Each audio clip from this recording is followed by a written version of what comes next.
ഈ വെക്കേഷനായിട്ട് പിള്ളേരെ പിടിച്ചിരുത്തി പഠിപ്പിക്കേണ്ട ഒരു കാര്യമില്ല. 1 മണിക്കൂർ പഠിച്ചെന്ന് വെച്ചേ ഒന്നും സംഭവിക്കാൻ പോകുന്നില്ല. എന്തോ അല്ലാണ് മിണ്ടായിരിക്കുന്നത്, എന്തോ കുറ്റങ്ങൾ ഒപ്പിച്ചിട്ടുണ്ടല്ലേ.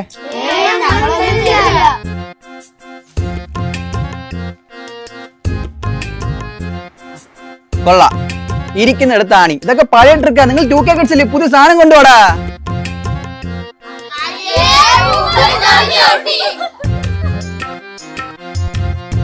ചോദിച്ചോണ്ടിരിക്കുന്ന എല്ലാം എടുത്ത് കള. എല്ലാത്തിനും ബുദ്ധിയുണ്ട്. അമ്മേച്ചി പണി എന്നവിടെ ഇരിക്കുമെന്ന്. നമുക്കിന്ന് ഹിസ്റ്ററി പഠിക്കാം. ഇന്ത്യയിൽ പോർച്ചുഗീസുകാർ ആദ്യമായിട്ട് കടൽ മാർഗം വന്നതിനെ പറ്റി. വീട്ടിലും കുത്തിയിരുന്ന പോലെ വെറുതെ കടന്നു വന്നേക്കോ. എന്തുവാടാ? ഞങ്ങൾക്ക് ഈ പുരാന കാര്യങ്ങളൊന്നും കേൾക്കണ്ട. ഇപ്പോഴത്തെ എല്ലാം റിലവന്റ് ആയിട്ടുള്ള കാര്യങ്ങളെല്ലാം ഉണ്ടെങ്കിൽ പറ. ഓഹോ, എന്നാ കേട്ടോ.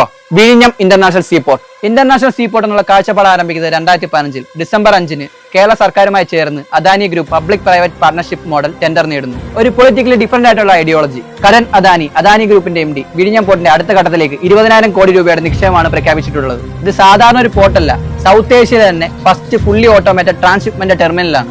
നാവിസ് N4 ABB automation, remote cranes, smart traffic system, 20 metre പ്രകൃതിദത്ത ആഴം കുറഞ്ഞ ഡ്രഡ്ജിംഗ്, വേഗതയും സ്ഥിരതയും മൊത്തത്തിലുള്ള വളർച്ചയാണ് ഇവരുടെ ലക്ഷ്യം. 2024 ജൂലൈയിലാണ് ട്രയൽ റൺ തുടങ്ങിയത്. 270-ലധികം വെസലുകൾ, 5.8 ലക്ഷത്തിലധികം കണ്ടെയ്നറുകൾ, കൂടാതെ MSC ക്ലൗഡ് ഗിരാഡറ്റും MSC ടർക്കിയെ പോലുള്ള ജയന്റുകളെയും ഇവർ ഹാൻഡിൽ ചെയ്തിട്ടുണ്ട്. ലാഭം എങ്ങനെയല്ലേ നിങ്ങൾ ചിന്തിക്കുന്നത്? ഗ്ലോബൽ ട്രേഡ് റൂട്ടുകൾക്ക് സമയവും ചെലവും കുറയും. റോഡ് റെയിൽ ബന്ധം വഴി കാർഗുകൾ നിസ്സാരമായി സൗത്ത് ഇന്ത്യയിലോട്ട് എത്തും. പക്കൽ ലോജിസ്റ്റിക് പാർക്കുകളും ഇൻഡസ്ട്രിയൽ കോറിഡോറുകളും ഉണ്ട്. മറ്റ് തുറമുഖങ്ങളിൽ നിന്ന് കയറ്റുമതി കൂടി തുടങ്ങുകയും ചെയ്യും. എന്തായാലും തന്ത്രപരമായ വലിയ മാറ്റം തന്നെയാണ്. 10 നോട്ടിക്കൽ മൈൽ അകലത്തിലാണ് ബിഗ്ഗസ്റ്റ് സീ റൂട്ട്. ഇന്ത്യക്ക് ആഗോള ആധിപത്യം ഉറപ്പുവരുത്തുന്നു. പിന്നെ ഇന്ത്യയിൽ തന്നെ ആദ്യത്തെ വനിതാ ഓട്ടോമേറ്റഡ് ക്രെയിൻ ഓപ്പറേറ്റർമാരും ഇപ്പോഴത്തെ ഡെക്കിലുണ്ട്. 2025 മെയ് 2 പ്രധാനമന്ത്രി നരേന്ദ്രമോദി ഈ ഇന്റർനാഷണൽ സീപോർട്ട് ഇന്ത്യക്കായി സമർപ്പിച്ചു. താങ്ക് യു സാർ പറഞ്ഞതിന്.